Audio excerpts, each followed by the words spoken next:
माँ ठाकुर जय, welcome to MTJ Priyanka classes. आज सैनिक स्कूल प्रवेश परीक्षा का 51 क्वेश्चन है जो उससे आगे बनाना शुरू करते हैं। यहाँ पे देखिए क्वेश्चन 51 ने बोला है कि यहाँ पर मैचेज खेले गए हैं एक खिलाड़ी के द्वारा, उसने बल्ले से बनाए हुए रनों का औसत ज्ञात कीजिए। उसने इतने रन बनाए हैं, पहले मैच में 35, दूसरे मैच में 0, तीसरे मैच में 6 और चौथे मैच में 98। तो इनका औसत ज्ञात करना है। तो औसत के विषय में हम जानते ही हैं कि औसत क्या होता है, राशियों का योग बट्टा राशियों की संख्या। तो यहाँ राशियों के स्थान पे उसने बोला है कि रन है, तो हम यहाँ रनों का योग करेंगे। यहाँ पे अगर राशियों के स्थान पे आप रन बोलेंगे तो रनों का योग। सबसे पहले उसने पहले मैच में 35 रन बनाए हैं, सेकंड मैच में 0, थर्ड मैच में 6 और फोर्थ मैच में उसने बनाए हैं 98 रन। उसके बाद कितने रन, इनको योग कर लेंगे, ठीक है। उसके बाद कितने मैचेज खेले हैं, ये देखो 1 2 3 4, तो बट्टा 4 कर लेंगे। अब इसे सॉल्व कर लेंगे। इन सबको यदि हम जोड़ें तो जोड़ करके आ रहा है आपका 9, फिर 139 आ रहा है, 139 आ रहा है, ठीक है। बट्टा करते हैं 4। अब इसे हम देखते हैं दशमलव में आएगा। 4 3 12, 1 बचा 19, 4 चाचा को 16, ठीक है, बचा 3, लगा दशमलव, 30 पर 28, इसके बाद आएगा 5। तो आप दशमलव बदल के देख लीजिएगा भाग देकर, और यहाँ पर आ रहा है हमारा आंसर 34.75। यहाँ पे ऑप्शन में देखिए 34.75। फिर यहाँ पर अगला क्वेश्चन है, 4 दिनों का कितना परसेंट 6 घंटे होता है। क्या बोला है, 4 दिनों का कितना परसेंट 6 घंटे होता है। तो हमें क्या करना है, पहले तो यहाँ दिन और घंटे अलग अलग दिए हैं, तो हमने पहले ये कर लेना है कि 4 दिनों को घंटे में बदल लेना है। 4 दिन बराबर कितने घंटे होंगे बताओ। एक दिन में कितने घंटे होते हैं, 24 घंटे होते हैं। तो 4 दिन में कितने घंटे होंगे, तो 4 को गुणा कर दीजिए। तो 4 दिन में होंगे तुम्हारे 24 गुणा 4 घंटे। यहाँ मैं गुणा नहीं कर रही हूँ क्योंकि आगे जाकर ये बट्टे वाले सवाल है तो कटने का चांस रहता है, ठीक। ऐसे ही रखूँगी मैं पूरा। तो देखिए इसमें बोला 4 दिनों का कितना परसेंट 6 घंटे होंगे, तो कितना की जगह मैं x मान लूँगी, ठीक है। तो 4 दिनों का, तो 4 दिनों का की जगह मैं लिख दूँगी, यहाँ ऐसा बोला इसने, क्वेश्चन के हिसाब से लिखते हैं। 4 दिन, आराम से यहाँ पे कर लेते हैं इसे। 4 दिनों का x% बराबर, उसने बोला है 4 दिनों का कितना, कितना की जगह मैंने रख दिया है आपका x, कितना की जगह क्या बोला है मैंने, x%। कितना घंटे होना चाहिए, 6 घंटे होना चाहिए, तो मैं यहाँ 6 घंटे लिख देती हूँ, ठीक है। तो अब क्वेश्चन इसको हटा के इसे सॉल्व करते हैं। 4 दिनों का x% 6 घंटे हैं, तो x का मान निकाल लेते हैं। 4 दिन की जगह मैं लिखूंगी ये 24 गुणा 4 करें, आपकी मर्जी है, या फिर आप करें 4 गुणा 24, ये भी आपकी मर्जी है। घंटा का की जगह गुणा x बट्टा 100 बराबर 6 घंटे। अब मुझे पता है कि मुझे x को क्या रखना है, अकेले रखना है, तो यहाँ पे x रख लेते हैं बराबर 6 घंटे।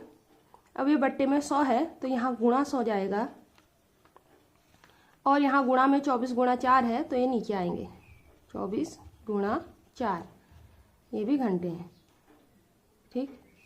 तो यहाँ पर ये भी घंटा, ये भी घंटा, घंटे से घंटा काट दीजिए, और 6 से 24 काटो, 6 चक्को 24, 4 से इसको काटिए, 4 दिन 4 पंचे 20, ये आ रहा है हमारा x का मान 25/4।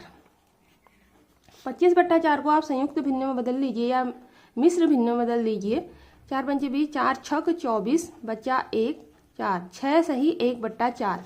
तो यहाँ पर आ रहा है 6 सही 1/4 आंसर, ऑप्शन नंबर 3। अब नेक्स्ट क्वेश्चन में चलते हैं।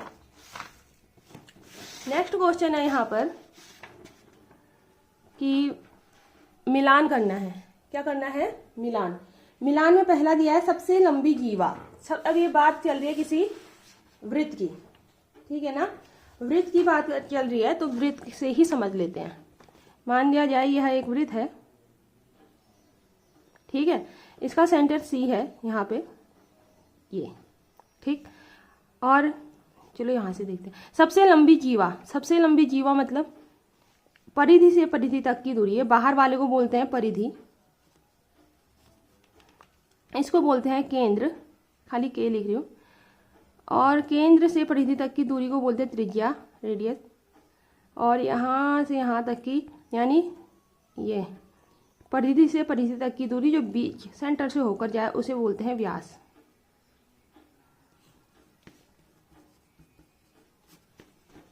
सही है। अब तुलना करते हैं, सबसे लंबी जीवा कौन होगी? ऐसी जीवा जो केंद्र से होकर जाए, सेंटर से होकर जाए, तो सेंटर से होकर कौन जाता है? व्यास। तो इसका मतलब होगा सबसे लंबी जीवा होगी व्यास, तो पहले का हो गया आपका दूसरा। उसके बाद दो त्रिज्याओं के मध्य का स्थान, ये एक त्रिज्या ये हो गई, एक त्रिज्या ये हो गई, ठीक है। तो त्रिज्याओं के मध्य के स्थान को बोलते हैं त्रिज्यखंड। क्या बोलते हैं? त्रिज्याओं के मध्य का स्थान, इसे बोलेंगे वृत्तखंड बोल लेते हैं इसे। वृत्तखंड किस लिए बोलते हैं? क्योंकि यह वृत्त का एक पीस है, खंड मतलब टुकड़ा, वृत्त का एक टुकड़ा वृत्तखंड। दो त्रिज्याओं के बीच का स्थान वृत्तखंड। वृत्त का आधा, किसी वृत्त का आधा कर दो तो आधे को अर्ध भी बोलते हैं, तो अर्धवृत्त, वृत्त का आधा अर्धवृत्त। उसके बाद है व्यास का आधा, ये व्यास है, इस सेंटर से जा रहा है, ये व्यास है, तो व्यास का ठीक आधा कर दो तो ये त्रिज्या बनी या नहीं बनी? आर, आधी त्रिज्या ये, आधी त्रिज्या ये, तो ये बन गया व्यास का आधा बनेगी त्रिज्या। तो यहाँ पे पहले का दूसरा, तीसरे बी का तीसरा और सी का चौथा, डी का फर्स्ट, ऑप्शन ये है।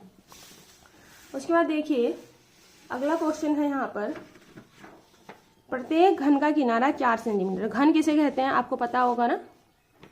घन ऐसे होता है, ये त्रिविम आकृति होती है, यानी लंबाई चौड़ाई ऊंचाई होती है। ये इसमें लंबाई चौड़ाई ऊंचाई में क्या होता है? तीनों बराबर होते हैं। जितनी लंबाई, चलो ए लंबाई है तो ए ही चौड़ाई होगी, ए ही ऊंचाई होगी। ये ऊंचाई, ये चौड़ाई, या ये भी चौड़ाई, और ये लंबाई, तो इसके तीनों विमाएं क्या होंगी? बराबर होंगी, त्रिविमीय आकृति, ठीक। तो प्रत्येक घन का किनारा 4 सेंटीमीटर है, तो ऐसे जोड़कर 3 घन का जो घनफल है उसे ज्ञात करना है। तो पहले देखिए इसका निकाल लेते हैं, इसका घनफल बोलूं या आयतन बोलूं एक ही बात है। इसका घनफल क्या होगा? देखिए ए गुणा ए गुणा ए, ए गुणा ए गुणा ए, यानी कि ए की घात 3, भुजा की घात 3, ये हो गया इसका घनफल। अब इसके साथ क्या कह रहे हैं कि 3 घन जोड़ने हैं सेम टू सेम साइज के, तो 3 घन जोड़ने हैं इसके साथ सेम साइज के, तो इस टाइप की आकृति होगी या नहीं होगी? बताइए, होगी ना। तो ये 3 घन क्या है? इसका दुगुना करोगे 2 घन का आ जाएगा, 3 गुना करोगे 3 घनों का आ जाएगा। कहने का मतलब है हमने कुछ नहीं करना है, एक घन का निकालना है, उसे 3 से मल्टीप्लाई कर देना है। तो पहले घन का घनफल क्या होगा? इस घन का घनफल क्या होगा? जिसकी भुजा क्या है? 4 सेंटीमीटर है, तो 4 सेंटीमीटर की घात 3 होगा या नहीं होगा? उसके बाद बोल रहा है वह 3 घनों का घनफल निकालिए, 1 2 3, तो हम इसे मल्टीप्लाई कर देंगे 3 से, तो हमारे 3 घनों का आ जाएगा। ये 1 घन का हो गया, ये 3 को गुणा कर देंगे 3 घनों का हो जाएगा। तो देखिए 4 का क्यूब क्या होता है? 4 चौको 16, 16 चौको 64 होता है, गुणा 3 क्यूब होता है। तो याद रखिएगा सेंटीमीटर का भी क्यूब होगा, मात्रक का भी क्यूब होगा। ये नहीं कि आपने 4 का क्यूब कर दिया और यहाँ खाली सेंटीमीटर बैठा दिया, ऐसा नहीं होगा। सेंटीमीटर भी इक्वली उतना ही गुणा हो रहा है जितना 4 हो रहा है, ठीक है। तो 4 की घात 3 है, तो वैसे ही सेंटीमीटर की घात भी क्या होगी? 3 होगी। तो यहाँ पे घन सेंटीमीटर या सेंटीमीटर की घात 3 करना पड़ेगा। यहाँ देखिए अंकों को अंकों से जोड़ दीजिए। 6 4 3 12 की 2 हासिल लगो 1, 6 3 18 का 19, 192 सेंटीमीटर की घात 3, यह इसका आंसर आ रहा है। 192 सेंटीमीटर की घात 3 कौन सा ऑप्शन है? तीसरा वाला ऑप्शन है। उसके बाद देखिए नीचे घनाभ की एक बाजू का परिमाप इतना है, यदि इस घनाभ की लंबाई और गहराई इतनी है तो सेंटीमीटर में घनाभ का घनफल ज्ञात कीजिए। चलो इसे भी समझ लेते हैं। इस एक घनाभ है, घनाभ आप जानते होंगे, जैसे घन होता है ना, घन की तीनों भुजाएं बराबर होती हैं, बट घनाभ की तीनों भुजाएं बराबर नहीं होती हैं, बल्कि घनाभ की होती है ईंट के समान होती है, जिसकी एक लंबाई होती है, एक चौड़ाई होती है और एक ऊंचाई भी होती है। तो यहाँ पर देखिए, यह बोल रहा है कि जो घनाभ है, घनाभ की लंबाई, चलो लंबाई हम इसलिए कह रहे हैं क्योंकि लंबी भुजा ले रही हूँ मैं, ये 13 ले लेती हूँ, यहाँ पे 13 सेंटीमीटर है। घनाभ की लंबाई 13 सेंटीमीटर है और गहराई, गहराई मतलब खड़ा वाला, ये गहराई है आपकी 8 सेंटीमीटर। तो बोल रहा है घनाभ की एक बाजू, बाजू मतलब एक पार्ट, तो मैं 13 वाला पार्ट ले लेती हूँ, ये वाला पार्ट, यानी एरिया निकालनी है हमने एक तरफ की। तो घनाभ का एक पार्ट कितना है, परिमाप कितना है उस पार्ट का, इस पार्ट का परिमाप है आपका 40 सेंटीमीटर। तो इस घनाभ का घनफल ज्ञात कीजिए। ठीक है, क्या निकालना है हमने, घनफल। और घनफल के लिए क्या चाहिए होती है हमें, घन और घनाभ की चलो घनाभ की तो तीनों विमाएं चाहिए होती हैं, घन की तो एक ही विमा से हो जाता है, क्योंकि घन की सभी क्या होती हैं, भुजाएं बराबर होती हैं। लेकिन घन का ऐसा नहीं होता, घन में अगर ऊंचाई है, लंबाई है, तो चौड़ाई भी चाहिए होती है। तो हमारी चौड़ाई यहाँ पर गायब है, चौड़ाई गायब है। अगर मैंने 13 वाला ऑप्शन लिया है, यहाँ की वो ली है, तो यहाँ पे मेरे को परिमाप दिया है और एक भुजा भी थी, मतलब लंबाई भी दी गई है। अब मुझे चौड़ाई ज्ञात करनी है, तो मैं यहाँ पे देखिए, इसमें एक ही पार्ट ले रखा है ना, ऊपर ही ऊपर का, छत ही छत ले रखी है। तो घनाभ में क्या होगा, इसका हर बाजू एक आयत होगा, वर्ग नहीं होगा, आयत होगा। लेकिन घन में क्या होगा, हर बाजू एक वर्ग होता है, यहाँ पे घन का क्या होगा, आयत। तो ये काले वाले पोर्शन को देखेंगे तो आपको एक आयत दिख रहा होगा ना, तो ये आयत का परिमाप बराबर 2 गुणा लंबाई धन चौड़ाई। ठीक है, अब ये 2 गुणा लंबाई धन चौड़ाई हमारी, 2 गुणा लंबाई मैंने ले ली 13 सेंटीमीटर, लेकिन चौड़ाई तो मेरे पास है ही नहीं, तो मैं चौड़ाई को ले लेती हूँ x सेंटीमीटर, मान लेती हूँ, जिसका मान निकालना है। अब इसने क्या कहा है कि लंबाई चौड़ाई जो भी आपका परिमाप का फॉर्मूला आप लगाएंगे, लेकिन परिमाप क्या आना चाहिए, 40 सेंटीमीटर। तो यहाँ ले लेती हूँ मैं 40 सेंटीमीटर। ठीक है, अब x का मान निकाल लेते हैं, 13 सेंटीमीटर धन x सेंटीमीटर। ठीक है, यहाँ क्या है, ये गुणा में है, तो यहाँ मैं बट्टे में ले जा लेती हूँ इसे, बट्टा 2। ठीक, तो काट दें, 2 दूनी 4 और 2 शून्यम 0। यहाँ ले लेती हूँ मैं x सेंटीमीटर बराबर 20 सेंटीमीटर, ये प्लस में है तो माइनस में आएगा 13 सेंटीमीटर। तो x बराबर आएगा 12 में से 13 गया 7 सेंटीमीटर। ठीक है, तो आप ये जान के खुश मत होना कि आपका 7 सेंटीमीटर आ गया। इसने हमसे 7 सेंटीमीटर नहीं पूछा है, बल्कि हमसे पूछा है कि इसका घनफल क्या होगा। ठीक, देखिए उन्होंने पूछा है घनाभ का घनफल ज्ञात कीजिए। घनफल क्या होता है, देखिए हमने ये भुजा निकाली है भाई, ये क्या है, चौड़ाई है, ये क्या है हमारी चौड़ाई। घनफल ज्ञात करने के लिए क्या होगा, घनाभ का आयतन या घनफल, यह होता है लंबाई गुणा चौड़ाई गुणा ऊंचाई। लंबाई है आपकी 13 सेंटीमीटर, चौड़ाई अभी अभी हमने निकाली है 7 सेंटीमीटर, और गहराई या ऊंचाई है आपकी 8 सेंटीमीटर। इनको मल्टीप्लाई कर लीजिए, मल्टीप्लाई करके आपका आएगा 728। कितना आ रहा है, 728।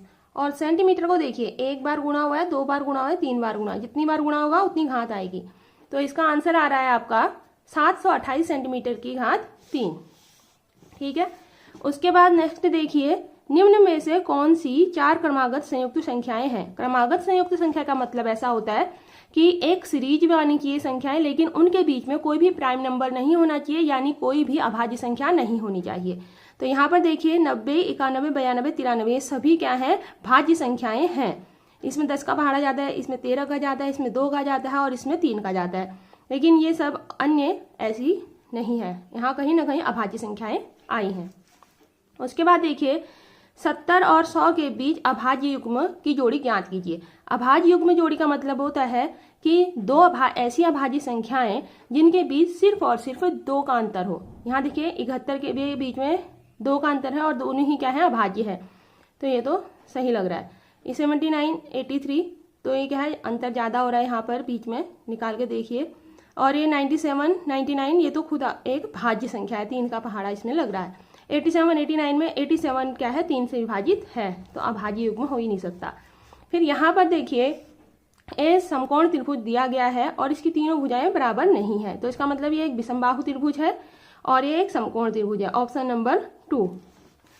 59 क्वेश्चन को देखिए, समकोण त्रिभुज एक समबहुभुज नहीं है, बिल्कुल नहीं है। समबहुभुज क्यों नहीं है, क्योंकि समबहुभुज में तीनों कोण क्या होंगे, बराबर होना चाहिए और तीनों भुजाएं भी बराबर होनी चाहिए।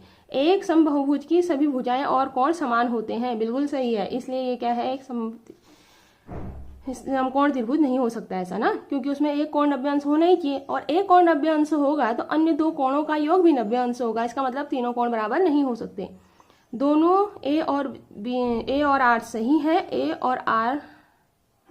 ए आर का उचित स्पष्टीकरण है, ऑप्शन नंबर ए सही है। ये अगला है आपका 54 भागा 0.009।